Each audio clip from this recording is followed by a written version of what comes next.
Yeah. In your house with O'Con. Hey, O'Con in your house. Hollywood in your house. Hypocrisy's head in the clouds. Curating all kind of loud. Wrestling in front of the crowds. Paragon's holding it down. Anybody can get it. Josh Joseph standing on his decisions. He is the voice. There is no choice. We is them boys in your house making wrestling noise. Moving fast just like cruiserweight action. In your house is the perfect distraction. Pumpers in your ears when you in traction. Get this work with some wrestling action. Whoa. What is up, guys? What's cracking? It's the Con Man, and I am in your house. And you guys already know what it is. We come through, we give you that work when it comes to this professional wrestling business. And guys, it is Wednesday, and you know what that means. That means it's time for the Raw Deal with Howse and O'Neal. And last week, I just gave y'all a solo shot, gave y'all a little bit of the work and whatnot. I didn't have my co-host with me, but you know what though? My co-host is back. And of course, that is none other than the big dog herself. That is Annie O'Neal. It's the big dog back. Back in your house. She's back here. What's up? She has made her return to In Your House. You already know what it is. When that music hits, she's coming. And she's going to bring you the Raw Deal. What is up, Annie? What's up, Con? It feels so good to be back with you co-hosting this amazing podcast for these amazing people. I'm ready. Are you ready? I'm ready. They need it raw. Who else to give it to them than the Con and the Ann? Let's go. Facts. I know. This is all facts. I couldn't have said it better myself. So absolutely. You already know we're putting out great content. I know you're putting out great content over there with your podcast there, Bumping and Thumping, the Indie Spotlight podcast, and you keep going and keep growing with that. So we love to see it. Thank you. But yeah, you already know we got Raw to talk about. That's exactly what we got. But of course, as I always do, I gotta ask you, especially since we didn't have you last week. How's your last couple weeks been there, Annie? You know what? I'm reaping the rewards of what it feels like to delay gratification. Like, when you plant the seeds for something you really want, and you have to tend to it, you have to nurture these things. You have to lay to the land. Like, if you want something, you have to work for it. And it's crazy because on the days where you think like nothing counts and like you have to keep going the distance, right? Like one day, all of a sudden, like, it blossoms, and the work that you've been putting in all along, it's been compounding. So like, just got my second stripe on my blue belt. So I'm halfway to a purple belt, and that's like awesome. Phenomenal. Like I wrote these things on a list that I wanted to accomplish like years ago, and crossing them off one by one. Like things are, I'm making my debut at an all women's show at Divine Pro. Oh, yes. Yes, and I'm so excited. Peapod's going to be on the call. So many talented women. Like, I'm on this amazing team. I'm winning, Con. Yeah. I'm winning. Yes. So how about you? How about you? Your kids are back to school. You're doing the thing. What's going on for you? Oh, man. I just feel like I am always busy all the time. Always busy. Son's doing football. The girls is doing their thing. So always something moving.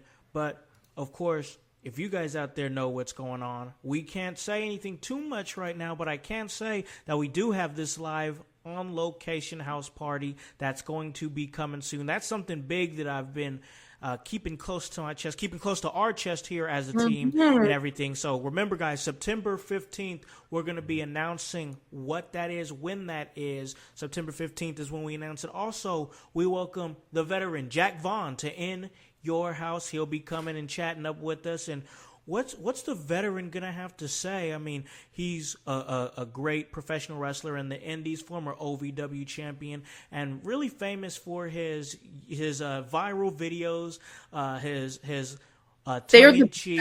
They're great, right? So good, so good. When Jack Vaughn speaks, I listen because you know if you watch, and if you don't, you need to find out what you're missing.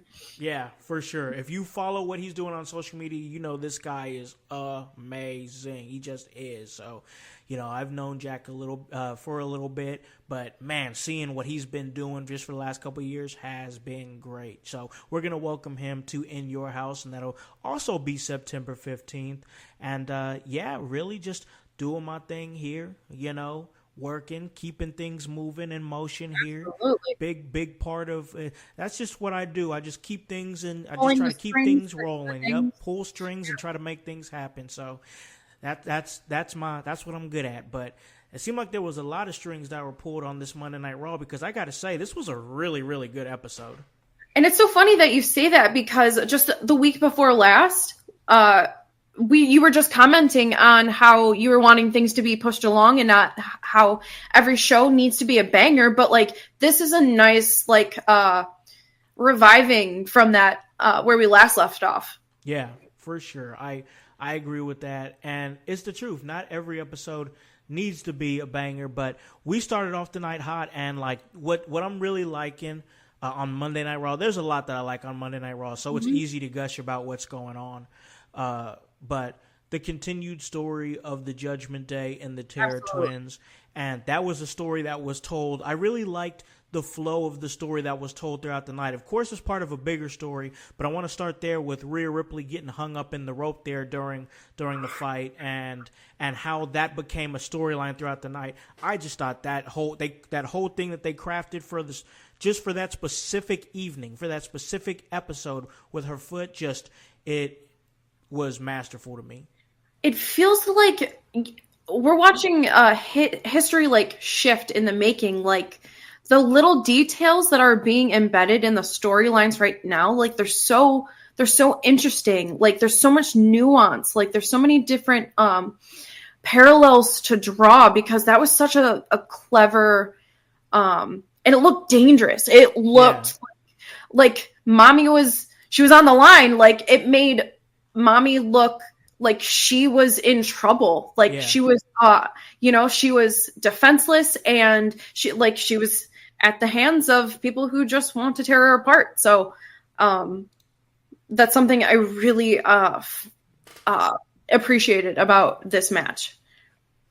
Yeah, I thought the match was good, but I just specifically for me, it was the story. I want to just take you to the backstage area where Rhea, after the injury, where she was fighting off getting tended to by the paramedics there, the local medical staff there, WWE. And she was feral, right? She don't touch me, leave me alone. And then who comes in and talks some sense to her?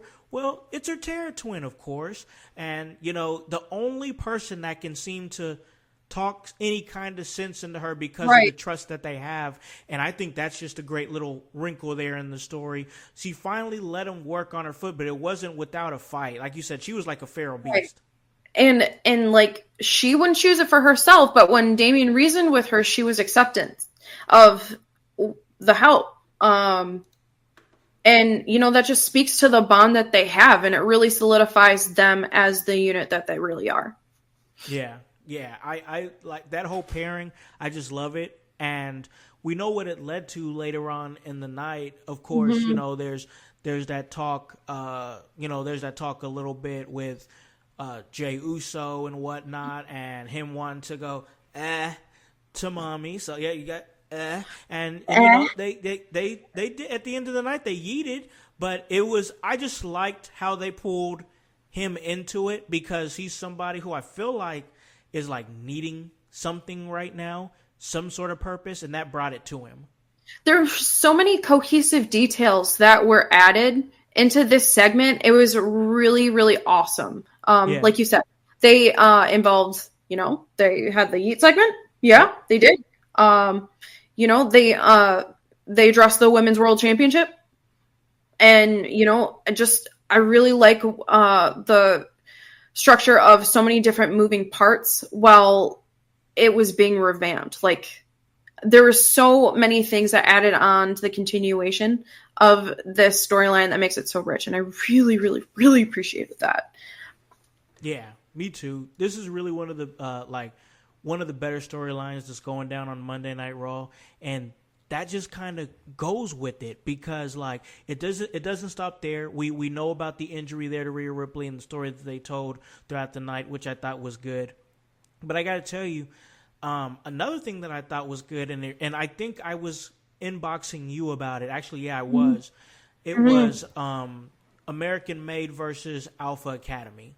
Yeah. And specifically in that match, there was a couple of notes that I took that I had thrown in your inbox, and that was the vast improvement of Maxine. I mean, something has clicked with her in a major way, and damn, really? I love to see it. And one thing that's important to me is female empowerment, and I genuinely want every type of woman on whether it's the federal level or the local level. Like, I want every woman to succeed. But when she really catches that stride of who she is, because it's awkward through that transition stage. I mean, how long have we seen Maxine Dupree? She was just, lost, and she's starting to find herself. I feel like, I'm just going to be completely honest. She shifted from being a kind of a laughingstock to someone who has strong comedic genius, and it's engaging. That's someone with time I would want to be like. Yeah. I just the aggression that she is, she's just exemplifying. She's herself to this character, and she's hitting their ground running, and I really, really, really appreciate that. That cross splash or cross body splash, off the top rope. Yeah, she took out 2 grown men by herself. Yep. Yeah, it was really great, and just the way she moves in the ring, that was even to that very minute detail. I'm like, she's moving around more confidently in the ring, and I just thought, I'm like, okay, she's in her bag now. You know what I'm saying? She has figured something out. I just love to see that type of noticeable improvement. That's always cool to me. Right. And I see, like you said, she not only can she hit it comedically, but also she doesn't have to just be funny haha or anything like that. Now she's getting to a point where she can actually give you a match now, and I think that's just going to help Maxine and grow her career. Now she could be around for a long time. And I feel with this upwards trajectory we're noticing from Maxine, that's just gonna come to the awareness of the fans that watch, and she's just going to become so well loved. I mean, I really do appreciate that she is in the proximity of Tozawa and Otis, because they are there. She is she's benefiting from their energy. It really is causing her to level up, and she's seeing it within her own self. And I really, really, really appreciate that. Yeah, I do too. We got the comments here. Somebody want to see you in the ring with Rhea Ripley. Is that something that we can see? Book it. Yes, please. Book it. Please. And we've got Voice saying, tell Ivy now to take notes because she's a basic Betty. While I feel that, I did take another note, Voice, that I wanted to bring in. I don't know if you saw that dragon sleeper that she did. Gnarly. My God, that was amazing. And you know what? I'm a grappler myself, and when someone hooks something in that that they have, and they know that they have it, it's seconds between being knocked unconscious, and it's not fun. I don't want to go there. You don't come back the same. Yeah. You know what? And kudos to Maxine Dupree for realizing that, because she tapped immediately. Was no way, no thank you. What she did was she took her hand behind her arm and then hooked her head into the dragon sleeper, and I think she had her hands like clasped together behind her back while her neck was and I was like, ooh, and then when she clinched it in with that big clinch move that she did with those biceps of hers, like that was raps, and I was like, yo, that's a perfect finish for her. Like the Ivy Nile, like she emerged weaponized from this match. Yeah. I mean, I feel like that was it wasn't as noticeable before, but it's apparent now. Yeah, I agree with that. Like, if she hooks that on, then it's raps. Right. And she's making her home with Julius and Brutus Creed. Yep. She really is. And with Chad Gable. But I'm fascinated by the Creed brothers and Ivy Nile, more so than Chad Gable, because, I mean, you can imagine, he's Chad Gable. He's Chad Gable. That's fair, but I do love the pairing of them all together, though, because, like, Brutus and Julius and Ivy, they were there, and man, they had some really great matches on Monday Night Raw. Like, they can wrestle their ass off. Like, they definitely remind me of like NXT American Alpha for sure. Like, I don't know if you remember when Chad Gable tag teamed up with Jason Jordan back in the NXT days. They had some amazing tag matches. Like, so many, but like that's who they remind me of. And now that they are with that they are with somebody with Chad Gable's status, that is a figure that the fans care about. They boo him, which means they care about him. Right. And now that they're under his learning tree, it gives them a purpose. And now we get to have not only great tag team matches with the Creed brothers, but we can have great tag team matches with purpose now. Absolutely. I mean, everything is done with precision and intention. I mean, if that's the Olympic vibe that they're going for, it really comes across. Like, everything is almost perfect. But where's the fault line? They need something, or something is missing from their whole. I can't decide what that is right now, but we will find out. Maybe we'll find out when it comes to the Wyatt Six. Yeah, the Wyatts, most definitely. So they're gonna do. I think they're setting up. If I'm correct, they're setting up an 8-person street fight for next week. Yes. What do you think about? What's your thoughts on that?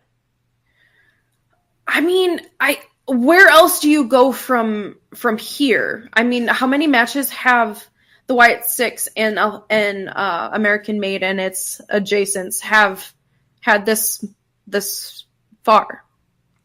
It's been 2, 3, 4, and if you think about any, I don't know the number right off the top of my head, but if you think about any variation of it, they've had quite a few matches already.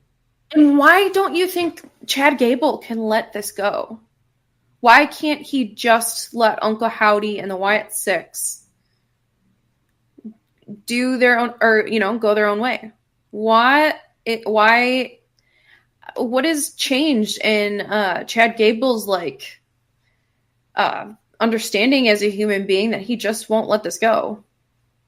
That's a good question. No, that's a good question. I think really it's because he feels like he has something to prove. He feels like that he lost to Uncle Howdy, Monday Night Raw and whatnot. And of course, there was all the shenanigans and everything. But, he's...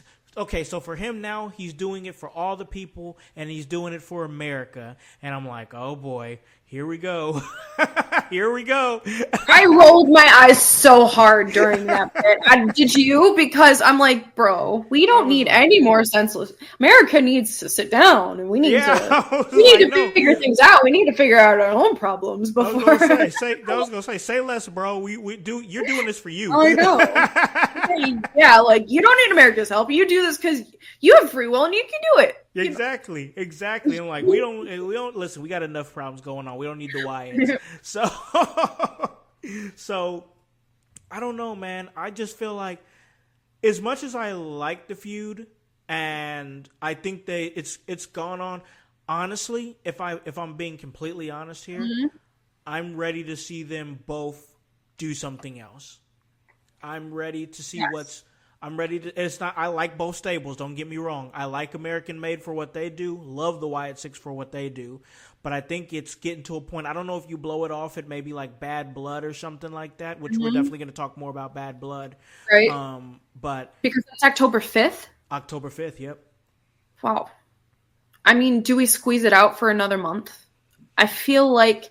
I mean, like, much, isn't it? I feel like you can do that with other storylines that are, you know, that we're discussing right now. But like you said, how long do we perpetuate this without it being tired? Yeah.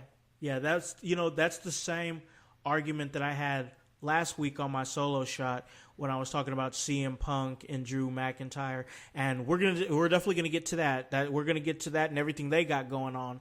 But like, I'm just like.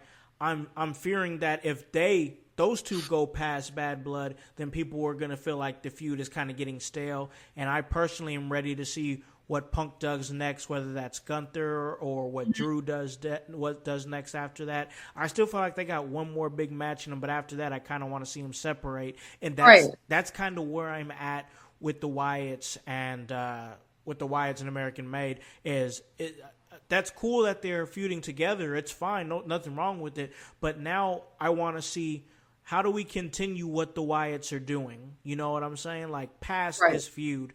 What's going to be their next purpose? Then what's American Made going to do next? Those are the things that I'm kind of it's not that I'm trying to hurry up and hurry it along or anything like that, but I'm just wondering in the back of my mind like, okay, what are they going to do past this? Because I would hate for either one of them to get lost in the shuffle.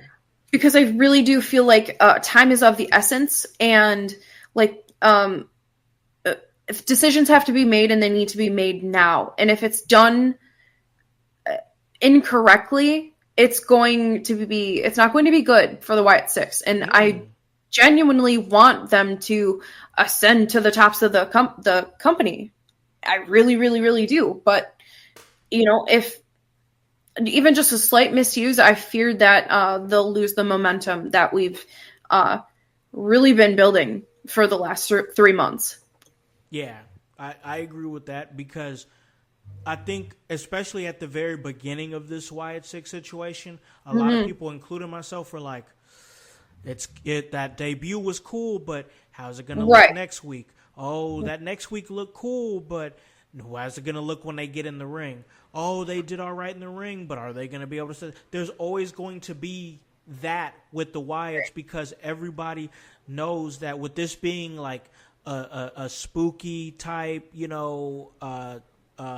spiritual type gimmick and whatnot, supernatural type stuff, and a more like realistic type setting, the way that wrestling is nowadays, like there's a fine line between dope looking and goofy looking, and we don't want it to, like, I want this to stay where it's at, and it's been protected really good for the time that they've been doing it.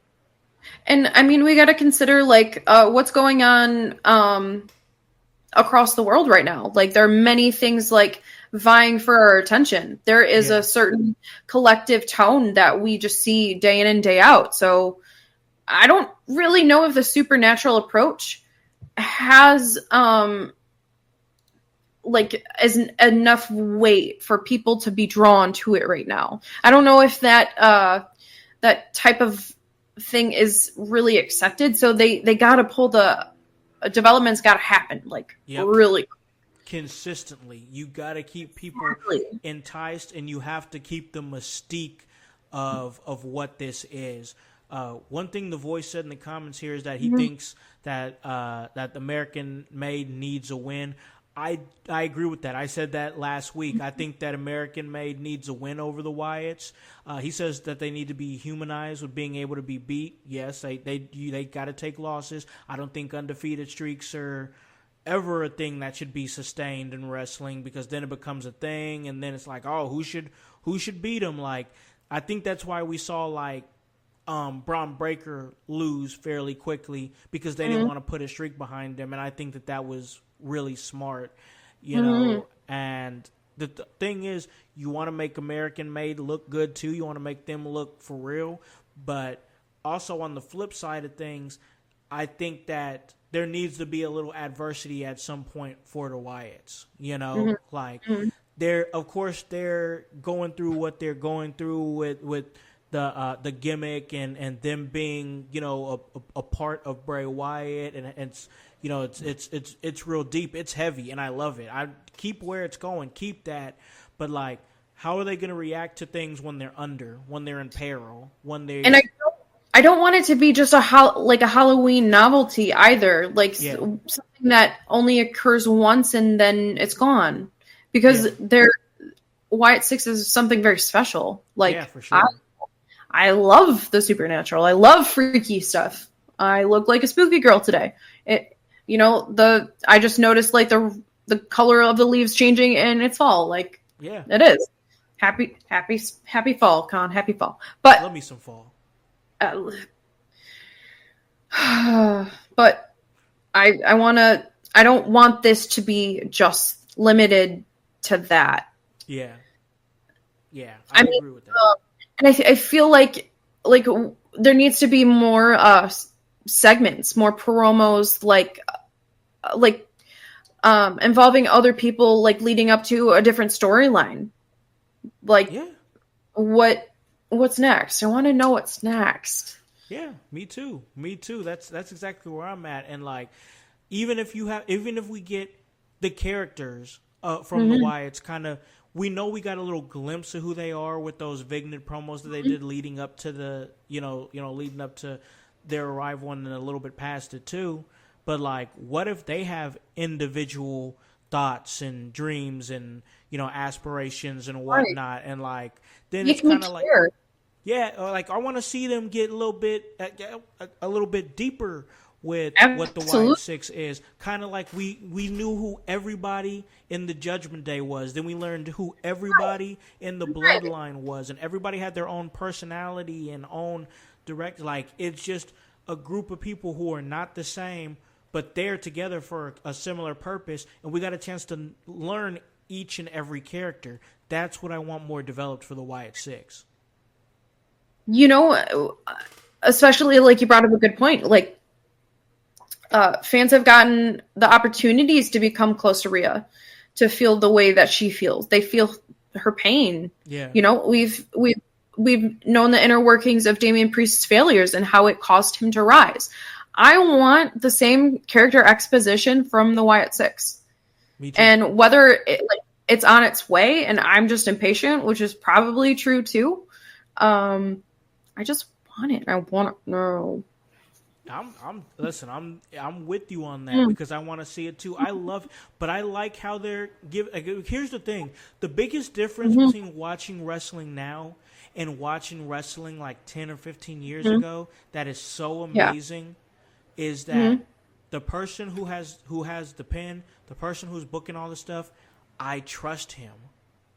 That's important, in being able to trust who's putting your show on, because yes, there's ways that I want them to go, but now there's a time, like 10, 15 years ago, I would have been like, oh man, that would be so awesome if Vince did this, and John Cena went that way, or Randy Orton went that way, or JBL or somebody went this way, but Vince will never do it. Vince doesn't get it. Vince doesn't have his finger on the pulse anymore. Well, now we have somebody who does. So now I'm like, oh, I would like to see Joe Gacy get more time figuring out who Joe Gacy is. Get in Nikki Cross as Sister Abigail. Let's go ahead and get real deep into who she is. The women's division, because I would love that. That'd be amazing.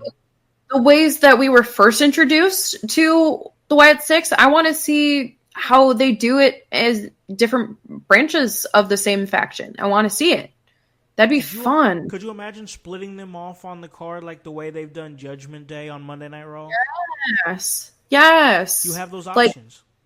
Right. And all of these things could occur at the same time.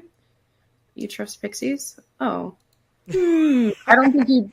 That's not a good idea. That's not. Where are they leading you, voice? You should come back. But how do you say something that was really interesting? He said 375 days and my sanity crumbled. So I feel like that was possible foreshadow. Yeah. But what kind of direction do you think that's going to take on?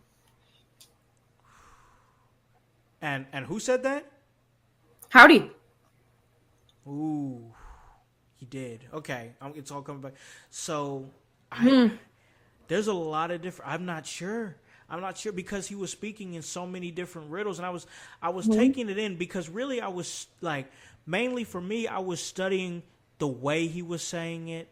I was studying the cadence in which, because when I looked at him, I'm looking at his gear, I'm looking at the mask, I'm looking at the way he's saying things, and I'm like, man, Bo Dallas is just owning this right now, like in a major way. Like that's really what screamed off to me.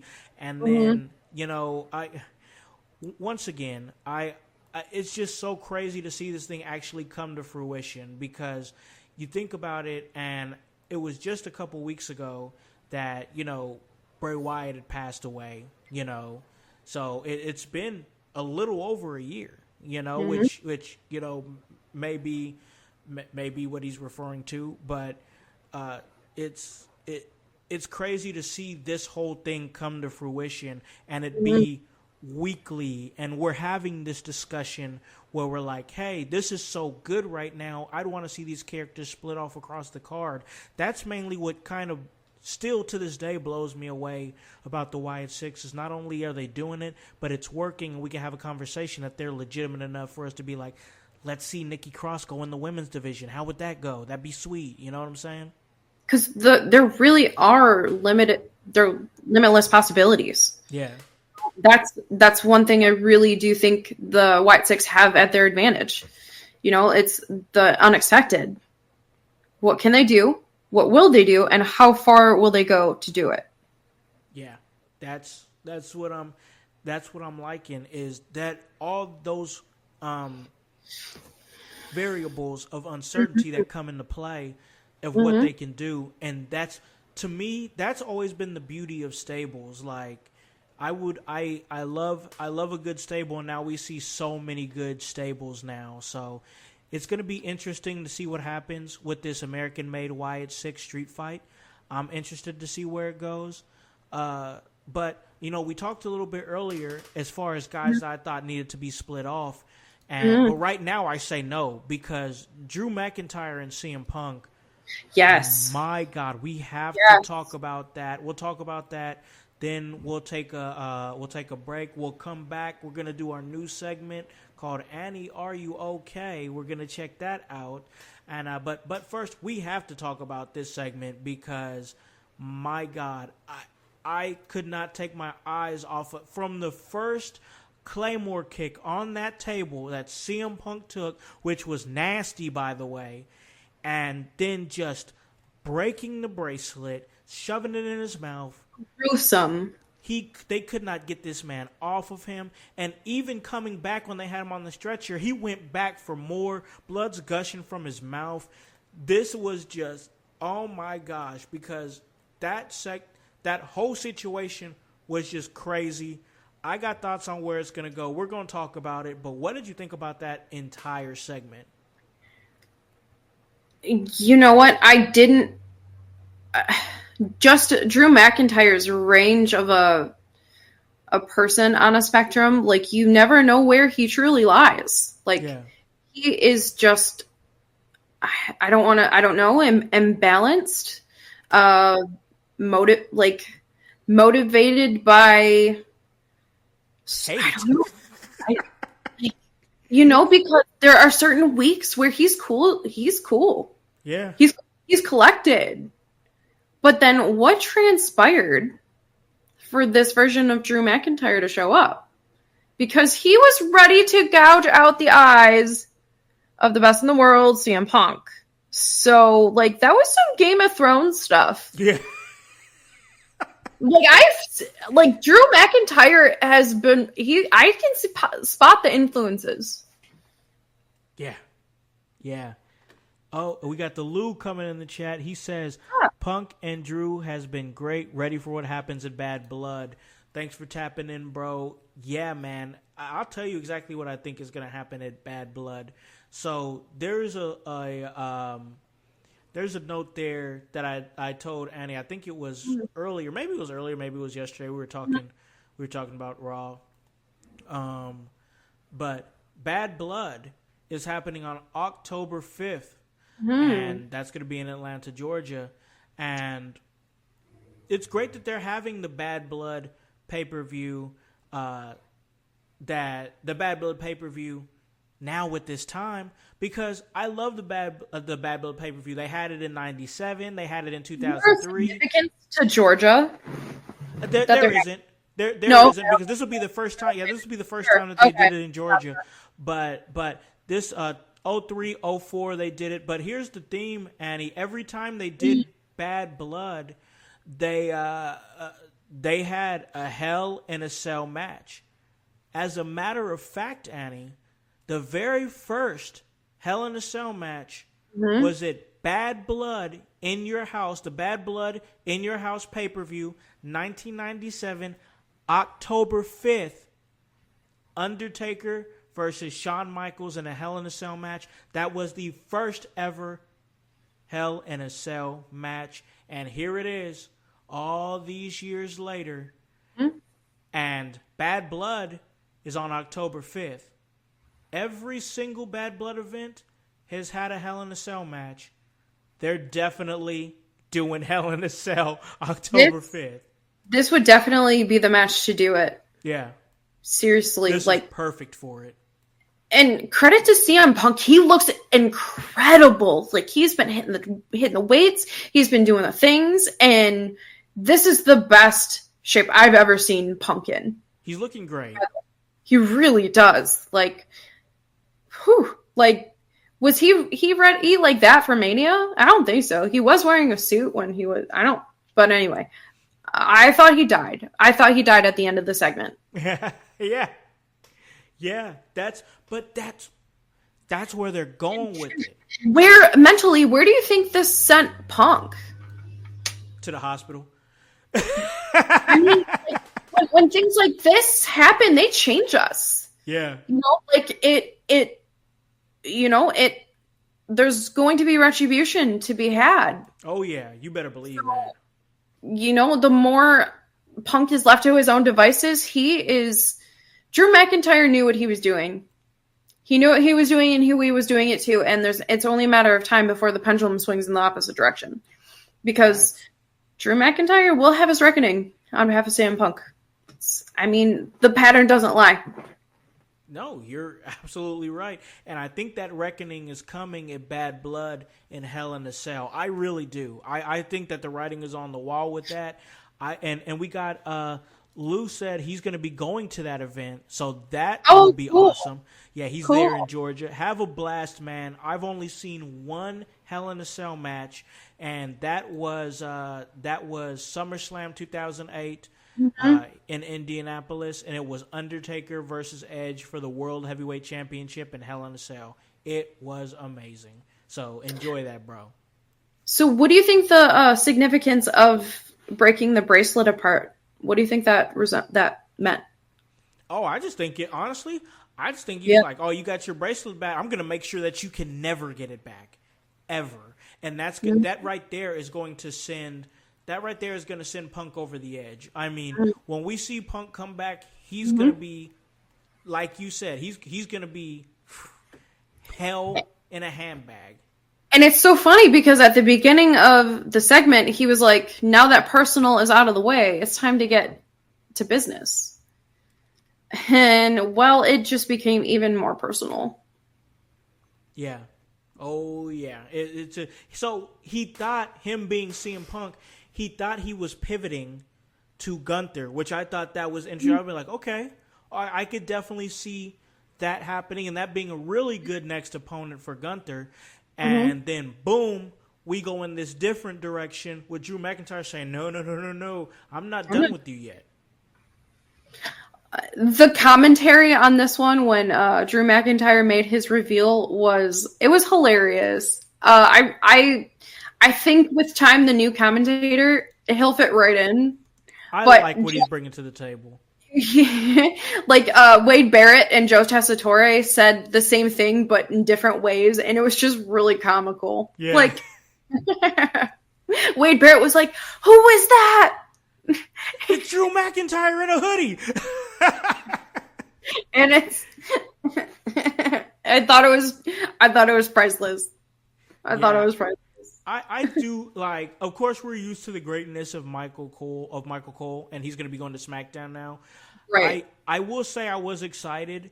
I was excited that Joe Tessitore came to the broadcasting table because he's really good, like in actual like mainstream sports and whatnot. And there's a lot of people that's kind of like criticizing his job on there, and I'm like, guys, it was his first day. Like, especially for me personally, I know what it's like to be on the first day commentary for a promotion, and you're just trying to figure out how everything's moving and whatnot, and you know how it goes. And like, you want to try to get in that loop, guys. It was his first day, and honestly, I think he did a damn good job. You can clearly see the people who are not entertainers. Right? Exactly. Oh, funny. I'm like, you have no idea what the words out of your mouth even mean, so we're just not going to give you the time of day. Like, yeah. I mean, you know what it's like being under intense pressure, and like, you rise to that occasion. You do. Like, that's why you do the things that you do. But people who will never be in the places where you go because, I don't know, whatever, they're not doing it. So they don't know. They don't know how it feels. So right. Just hush. Just hush. Just hush. Let it go. Let it go. Just hush. Let it go. That's what I tell her. I do like just hush. Professionals, profesh. Let's go. That's what I tell her. I just go, shh. You don't know what you're talking about. Just, it's okay. You don't have to be the loudest one in the room. You're just loud and dumb. That's all. It's funny because I think people are quite the opposite of what they project. And like the loudest speaker in the room, like I often think that they're the most foolish human being. Like, just like deflate the ego before you walk through the doorway. It's okay. Yep. Like, everyone knows you suck too, so just you don't have to let everybody know. You're just advertising like, at this point. Like neon signs, like, I'm insecure. Yeah, that's it. That's it. And I'm gonna shout at anyone who tries. Yep. Boom. You get it. You totally get it. Hey, I honestly, and Voice thinks the same thing. He thought Joe Tessitore did a fine job. I think he did a great job too. He did just fine. I really do believe that. But somebody who's not fine, of course, as we're circling it right back, is CM Punk. Because you see that blood gushing out of his mouth when he was on that stretcher? That was disgusting. I was like, wow. This is definitely a shift in history right now. Like, we are definitely priming the pump for the Netflix era. Oh God, yeah. So like, I was quite shocked to see that amount of blood, and the fashion and how it happened. I was like, wow, interesting. We're pivoting. Voice says old men bleed a lot. Listen, I don't know about you, man, but honestly, the salt and pepper, blood thinners. The salt and pepper CM Punk is working for me. He wears it well. Honest with the salt and pepper. You know what? He's still Punk. That's what I'm gonna say. CM Punk is always gonna be CM Punk, and I'm loving what he's doing right now with Drew McIntyre. It's just good stuff. Drew feels bigger. That's so funny because, like, I said, like, Drew McIntyre talks a lot of crap versus someone, like, whose hair color comes out of a tube, okay? Like, you said that. I did. Wow. No. Am I wrong? Come on. Wow. Like, go to a professional. Like, no need to do it yourself, bro. Or if you went to a professional, they didn't like you. That's funny. Poor Drew.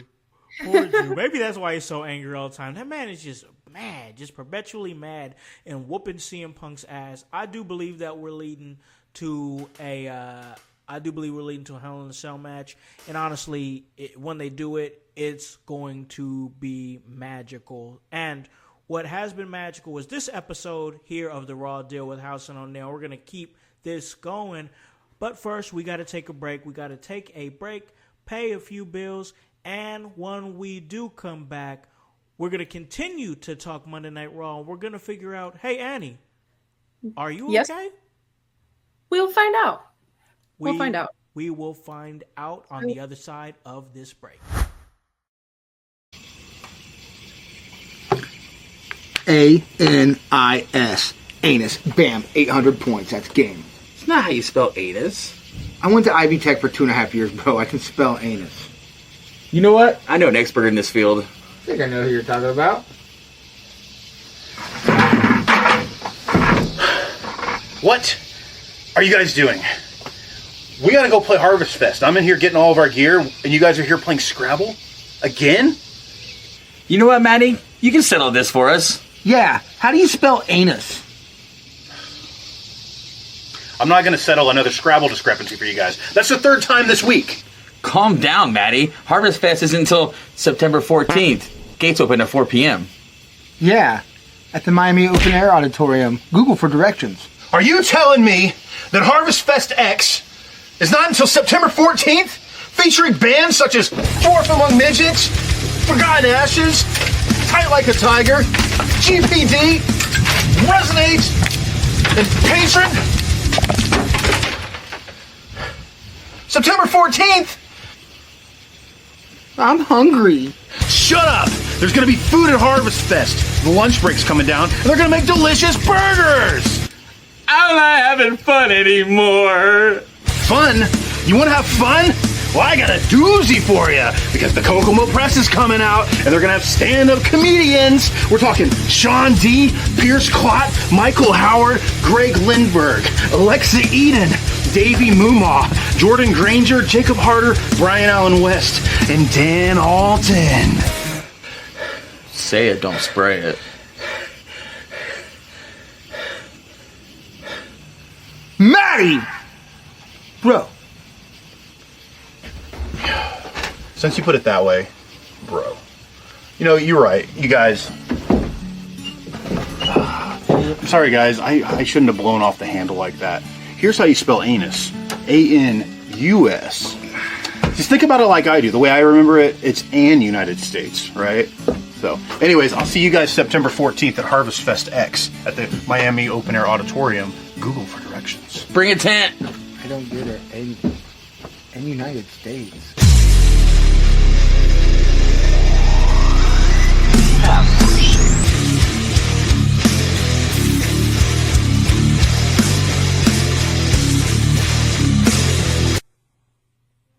Hello everyone, it's the Pope Elijah Burke, founder and president of the Love Alive charity. I wanted to take this brief moment to share with you my charity's continued humanitarian efforts to positively impact the impoverished communities in and around the greater Jacksonville area. This cannot be possible without your support. If you'd be so kind, please take a moment to visit our website, love-alive.org, to learn more about the charity and its mission. Also, feel free to donate to our 501c3 organization that operates off of the donation of the public, which is you. Whether that be by website or via Cash App, $1 help makes a difference in the lives of others as we continue to positively influence many people by being the change that we wish to see in the world. Welcome back to In Your House, and you already know who I am. That's the concept. Alakan House, and I am here with divinely designed Annie O'Neill.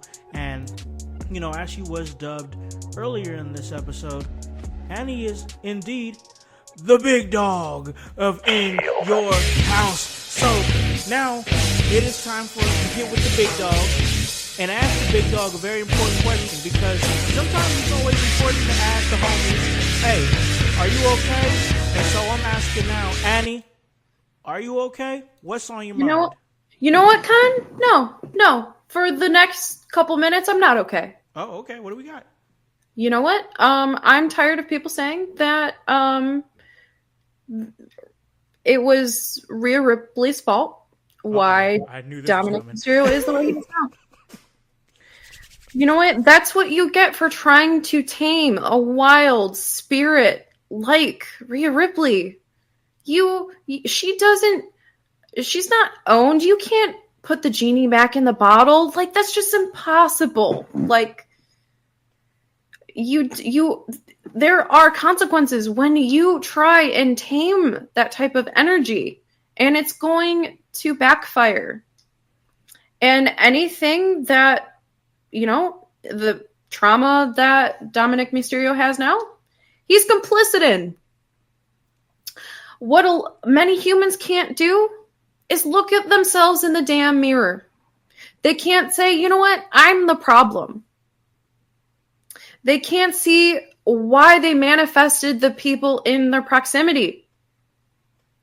And whatever Rhea, she unearthed in Dom, it was already pre-existing.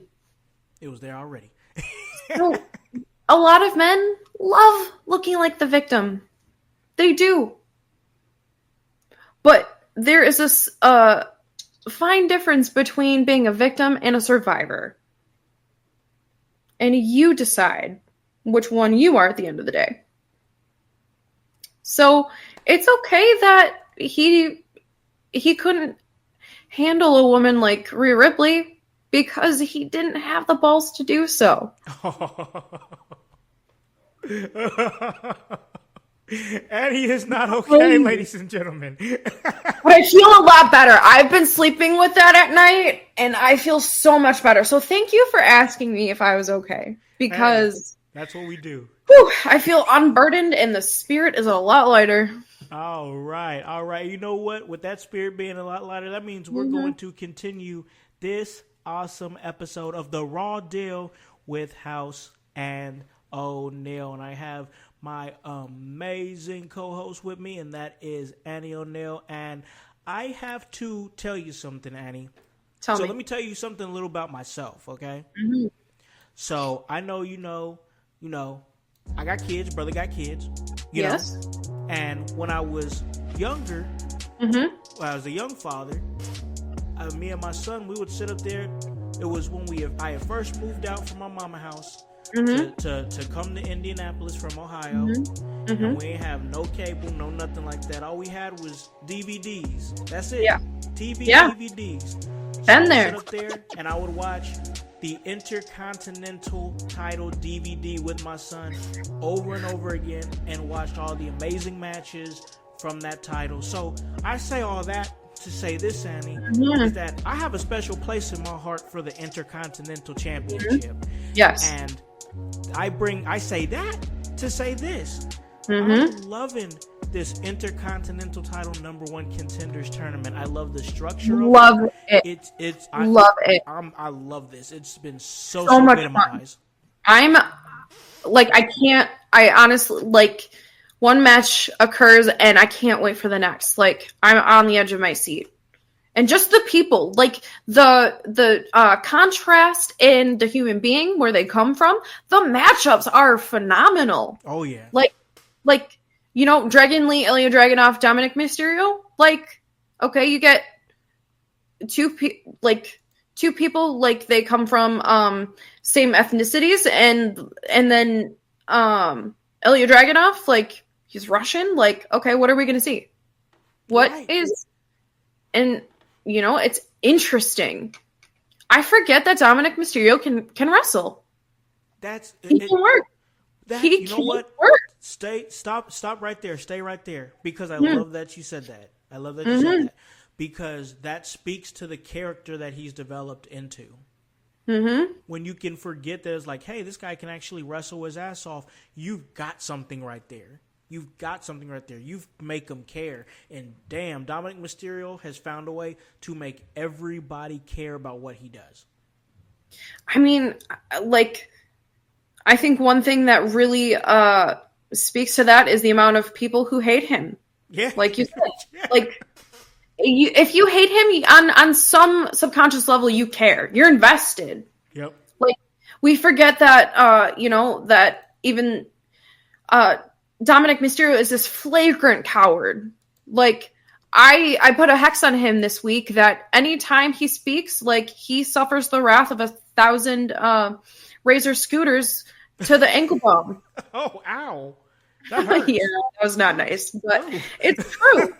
Then, like, I see him in a tournament like this, and then I'm reminded. Yeah. I'm like, he's good. But also, I want to just say, ooh, Lou felt that. He felt that. I felt it too, brother. I felt it too, brother. Ow. Ouch. That hurt. That hurt. right? But I want to say that, honestly, We said we were going to entertain, and this is what we're doing. that's exactly what we're going to make you feel things. We're making people feel things raw. Ankle pain. That's raw. That's very raw. That's raw. But Nothing like the Heelys and the scooter injuries. oh, pain. Definitely Pain, a time pain, of a generation. pain. Yeah. But no, I really like this match because honestly, I know that at some point we had Dominic Mysterio. He was chased out of this match by Damian Priest. But what happened after that? And that was the work rate, the match that Dragunov and Dragon Lee, my God, that was a damn match. And I think the right guy won. I gotta tell you, I've known this a long time about Dragunov, but damn, I love seeing him on Monday Night Raw because his matches, that man, he's just so damn good. And it's so interesting, I've realized where I've seen Dragunov's energy before and why I can't stop watching the way I do. And I recognize that in Shinsuke Nakamura. Just like when Shinsuke's music hits, like, I'm mesmerized. Like, my eyes can't wait to see what will unfold before them. And the same thing occurs when I watch Ilya Dragunov.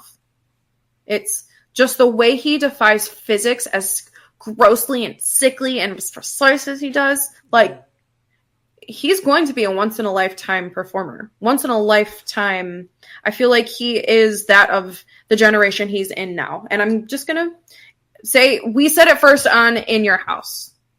Yeah, that's what we do. That's what we do. The amazing Annie O'Neill. And yeah, I really agree with you on that. I just think, and I don't want to take nothing away from Dragon Lee neither, because it takes two to dance, and that was phenomenal as well. Yeah, that was a damn match. Like I was just invested. And it's very rare. Not like I don't feel like I'm like jaded or anything like that, but it's very rare that I get invested in a Monday Night Raw match like that, like where I'm just like, ooh, this action, the fast paced action, or I really don't know who's gonna win. It was just all the and then taking Dominic out of the match and then making it just highlighting those two. I just felt like the structure of that match was just so wonderfully done. And that was an interesting way for him to be rid of, out of the match. Yeah. That was really cool. It made sense. It did. I enjoyed it. I really did, man. Once again, I just got to say, this number one contenders tournament has been great for the IC title, and we saw that continue where we saw Braun Strowman. He moved on over Sheamus and Little Kaiser. I want to bring to light that we did not. For me, this really sucks. Nothing against. I like how they made sense and everything with the backstage segment with Adam Pearce, with Strowman, but hearing that that Bronson Reed went out with COVID, I hated that because I knew that he was probably more than likely gonna win that match, and I wanted to see him in that mix. And I was like that. To me, that's the only downside. Once again, it's not nothing against Strowman or anything like that, or anybody else in that match. I just felt this is the trajectory that Bronson Reed needs to be on. He's destroyed and worked his way towards now he's going to be an Intercontinental, because that's kind of how it happened with Breaker too. When Braun Breaker started rising, he just started fucking shit up until he got his way, and then he proved his point, boom, I can beat these people. And you know what? It all started with the opportunity with Braun Breaker, and the opportunity was, I'm going to make you notice me. And guess what Bronson Reed did? He said, I'm going to make you notice me. And I just think that there's something needs to be said about that. So I just thought it sucked that we didn't have Bronson Reed moving on. And you know what? It only speaks to the level that he is performing at now because, you know, he is an opportunist and you never know when opportunity is going to strike. And like that means he can just come back at any point in time. You don't know when to expect it. So I feel like that fact alone will really help when he returns, which is obviously inevitable. But I don't think this pivot in the plan will hurt Bronson Reed at all. No. I don't. If anything, I think he's going to come back more pissed off. Right. Like, and especially when things like we can't control. Right. He's going to be pissed. Right. He's like, nobody, like, it wasn't like WWE suspended him for what he did. Right. It just was an unfortunate situation. Right. But he's still going to come back pissed off. That's a fact. He's going to come back pissed off. That alone is more motive for that's going to expand his momentum. I can't wait it.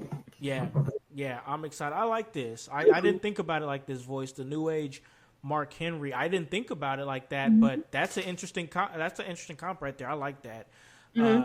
But yeah, like I do believe that they're moving in the right direction with that whole IC title thing for sure. But I also like the direction they're moving in with the World Heavyweight Championship.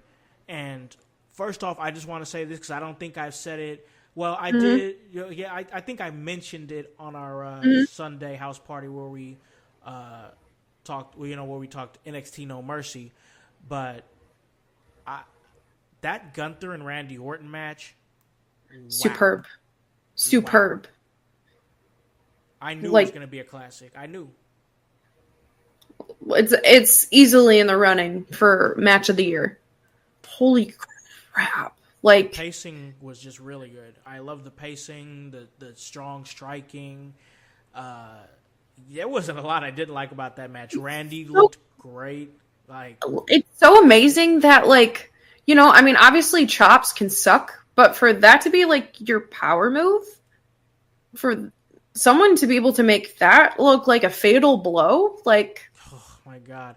I don't know if you saw the specific in that specific match, and they put it on like IG or something like that, when Gunther chopped the back of Randy's like neck, like the bottom back. I'm like, oh damn! Like, it just, you saw the sweat fly off of his neck. It was crazy, and I was just like, oh, that match was just, it was fire. It was a great match. Sounds like a Mortal Kombat fatality, and it's just a chop to the. Yeah, that's exactly how I see it. But, like, I like this direction that they're taking with Gunther right now, with Sami Zayn now stepping up. Sami Zayn, he's somebody who's been built in such an interesting way because, like, is he World Heavyweight Championship material? He's proven he can beat guys like Braun Breaker. He's proven he can beat Gunther because he's done it. I was just about to say that. I feel like Sami was one of the only people in the last year who's beaten Gunther. Beat him at WrestleMania. Like, I mean, that has, okay, that, I can see that. I can see that being something legitimate, but I don't know how I feel about Sami Zayn stepping back up into the World Heavyweight picture right now. You know, I thought he served a great IC reign. I think that I thought, you know, Sami Zayn and Gunther had an excellent storyline. Like, you know, they went back and forth. And I feel like that was something that was wrapped up pretty with a bow. And I don't know. I don't know why. I'm questioning it. Why Sami Zayn and why right now? That is a good question.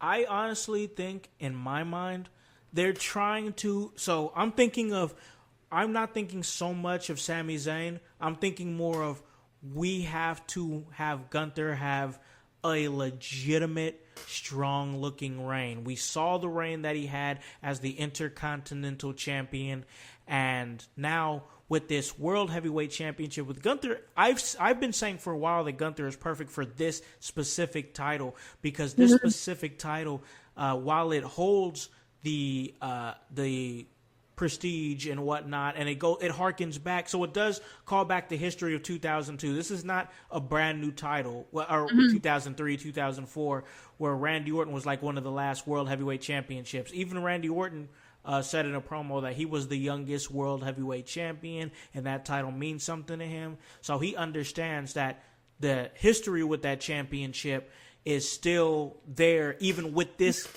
remaking of the title. So right. I think that Gunther is a great, because in years to come, Annie, like years down the line, when they bring that title up, and we do it now with like Big Gold and like the Winged Eagle title, you'll put on memes or something to be like, you see this title and who do you think of?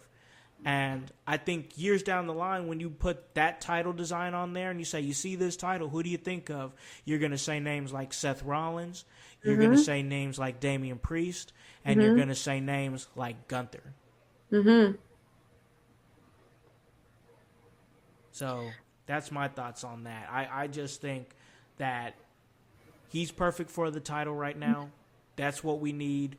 And as far as anything else, this segment here with Sami Zayn, I think that they're just trying to protect him and give him good title reigns. I don't think Sami's beating him. I really don't. I think we see Gunther have that championship well into the Netflix era. I just think that they're setting him up with opponents right now. And I think Sami knows that on a subconscious level. Like, I feel like there's nothing wrong with wanting to prove to yourself what's possible. Yeah. And I feel like Sami Zayn is a really huge example of that. Like, you know, he is that underdog. You want to succeed, but you also have to know how far you can go as a human being. And, you know, if this is what Sami Zayn feels like is next, I mean, he did really bring up a good point that the IC championship is a stepping stone. Oh, yeah, and I like that part. Gunther, he did follow a similar path. So, I mean, I feel like it's too soon for this cycle to be repeated. Yeah, so absolutely. Yeah, I don't think that's happening now. I just think it makes sense in Gunther's story arc. You know what I'm saying? And I like how he didn't go into detail, like of how Sami Zayn was beneath him. He didn't demean Sami. All he said was no, which I thought was a little uncharacteristic for Gunther, because like when he feels like someone is laughable, he tells them. Yeah, he sure does. So I thought it was really interesting that, you know, he didn't have any vitriol for Sami Zayn. Like, you know, maybe that was because they did go back and forth and he knows what Sami Zayn is capable of. Maybe that's why he refrained. I think that it's this. See, this is a good wrinkle for Gunther's story arc is in all of Gunther's career, he's had no doubt he's coming on the other side winning it. Like, you can't tell him nothing.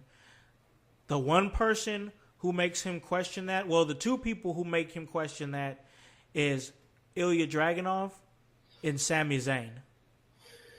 And I think that's interesting for him to be like, no, and then just walk off. And then when Sami Zayn brings it up that I'm the only one who beat you, that kind of stung for him a little bit. He felt that. Felt that. So it kind of pierced his hubris. Yeah, most definitely. You know, I really do. Even though Gunther probably he's a megalomaniac, like he thinks he's a god in his universe, but whatever. But it really brought him back down to earth. And I really feel like Sami Zayn is a good foil for Gunther, but this was a questionable advancement for, if it is, for Gunther at this point.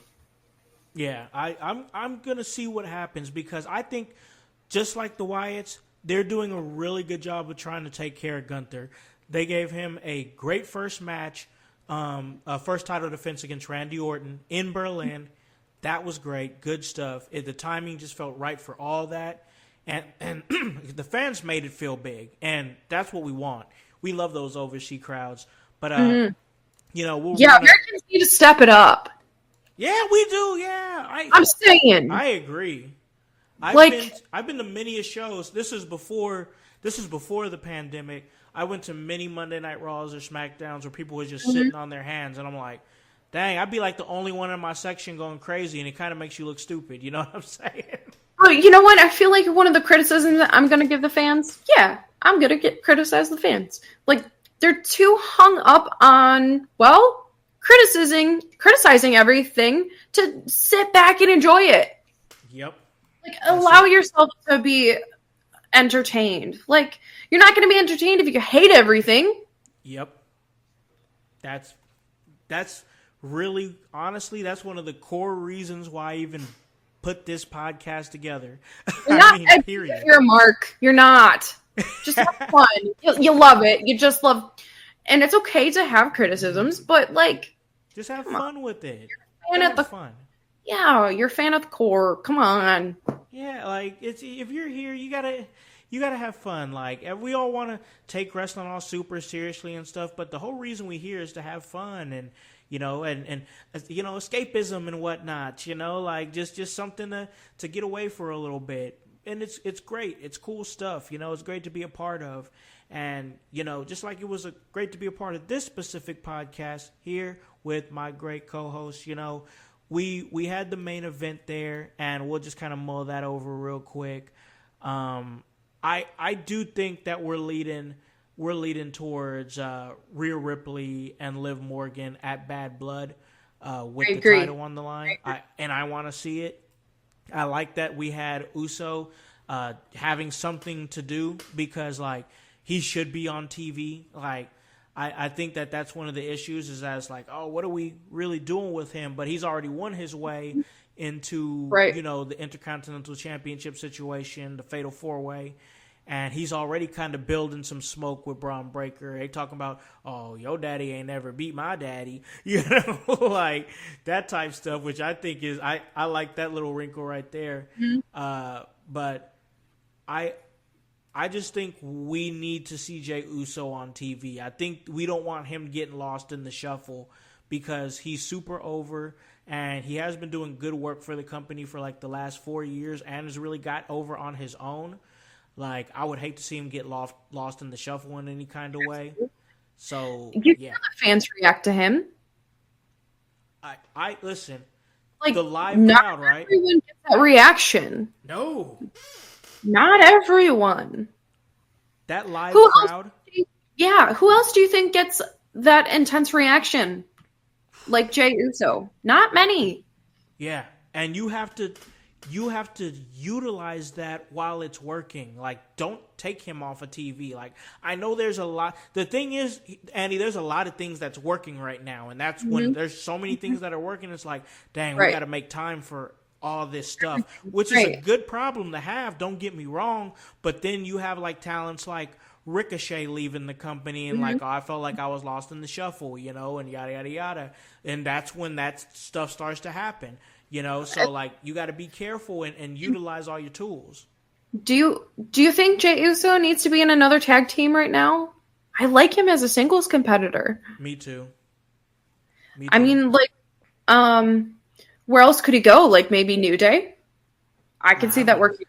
I mean, maybe, but like, but the Yeet thing is just it's on its own, It is. It doesn't need help. It doesn't need the help other people do by being in a tag team. He was part of a tag team, one of the greatest tag teams of all time.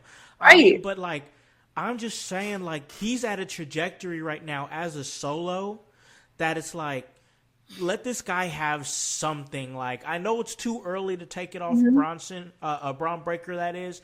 It's too early for that because you want to build him to be good, but then it's like now it's like we could see Jey Uso versus Braun Breaker, and then I won't be straight up. I'll be honest, I won't be happy with any outcome because then it's like, oh, there's main event Jey Uso. the main event, Jey Uso's losing another championship opportunity he lost, or if he wins, I'm going to be like, man, that was kind of boo-boo how they did, Braun Breaker with a short title reign, so there's not an outcome that I'm going to be happy, And you know what? Like, say he, because there was an interesting moment between Braun Breaker and Jey Uso about Jey Uso entering the tournament. So what's the fallout of that if he does enter the tournament? Because he will get pushed along there, and he has plenty of things to do with his fledgling love, Rhea Ripley. Love it. I'm so happy for them. I love it. It's adorable. It's a yeet.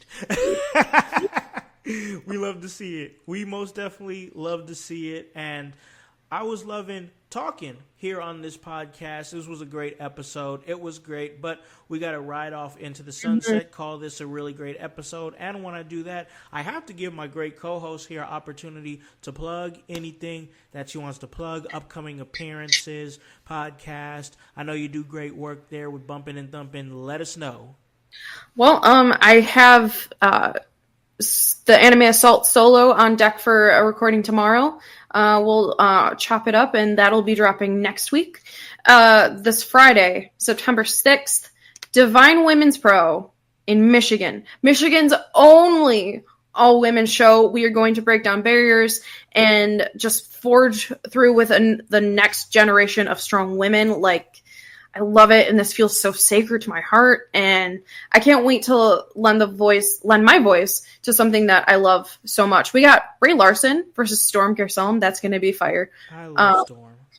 I know, she's amazing. Like, so amazing. Just seeing her growth, that's just consistent, and I really love when people just start finding themselves and they hit their ground running. Like, she's definitely on my radar in that category. So good. I will be at Chaos Insurrection in New Baltimore, Michigan, and September 15th, I will be lending my voice to Gandra Grappler, the one and only weed-enthused jiu-jitsu event. Like, we break stigmas, we break arms, it's everything. So that's all I got. How about you? You're always cooking. I'm always doing something. I've always got something just percolating, and that's how I like to be. I always like to be like that. So you guys already know where I'm going to be at. That's right here at In Your House, doing everything that I do and trying to make everything awesome for you guys out there in the household. And another thing I got percolating here, remember guys, it's coming. Live on location house party. We're dropping that announcement on September 15th. What are we doing? Where are we going to be at? Can you guys be a part of it? And if you can, how? We're going to drop all those details September 15th. You guys are going to see, and it's going to be absolutely awesome. And on September 11th, I'm finally back. I'm going to be back on the commentary table for Wrestle Arts, and that's going to be an amazing show. I'm going to get all the details of that, and this week you guys will be seeing it. And then September 14th, I will be back. So excited to be back for Emerge Wrestling in Columbus, Indiana, back on the commentary table. That's going to be awesome to be back with my man, John Gates, and A.W. Lurch, as we call all the awesome action there in Columbus for one of the best independent promotions in the Midwest, in my humble opinion. And next week, we will be doing our rundown, where I get a chance to go to Columbus, and we hang out in a little radio station, and we talk about the card. We run down the entire card, and this one's going to be a little bit special because I was able, Annie, to get an inside interview prior to his match with the Infinite Man Tim for the Emerge World Heavyweight Champion. That's right, I got with Paragon. We're going to have a little interview about his thoughts about that upcoming match, and that's going to be great. But you guys already know I'm right here doing my thing with my amazing and great team. And that's, of course, Annie O'Neill. She's great right here. Raw Deal, Howse and O'Neill. Wednesday, we give it to you. You guys absolutely follow it, and we appreciate y'all because you guys are downloading, those episodes on Apple and on Spotify. And then, of course, Friday I do my watch along with the voice, Josh Joseph. We go back to the 90s and we watch a little promotion called ECW and chronicle all the things that's going on there. My man Grun, he has Grun's Room, and that is on Fridays. He talks everything going down with SmackDown, does a great job. The Sunday house parties, we get as much of our team as we can together, and we just talk about the last week in wrestling. And then Monday, my man The Voice and Grun, they get together for our Monday Raw preview show, Window Liquor. So I appreciate all you guys that came, chatted us up in the chats. And is listening. Give us those downloads. Give us those 5 stars. Mama Christy! Hey, we appreciate it. And guys, we appreciate y'all out there in the household. And I always got to end it the way I ended, and that's showing love to my team. So, for the amazing, divinely designed Danny O'Neill, for The Voice, Josh Joseph, for Hypocrisy Jones, for Grunmeister, for the world's most dangerous podcaster paragon, I am Alakhan, the Concept House, here to remind you to tell a friend, to tell a friend, to tell a friend, to hop on this bandwagon. Get on or get gone, because the household is still going mighty strong. You guys have a great day and a great rest of your week. Peace. Yeah. In your house with O'Con. Hey, O'Con in your house. Hollywood in your house. Hypocrisy's head in the clouds. Curating all kind of loud. Wrestling in front of the crowds. Paragon's holding it down. Anybody can get it. Josh Joseph standing on his decisions. He is the voice. There is no choice. We is them boys in your house making wrestling noise. Moving fast, it's like cruiserweight action. In your house is the perfect distraction. Bumpers in your ears when you in traction. Get this work with some wrestling action. Smoke.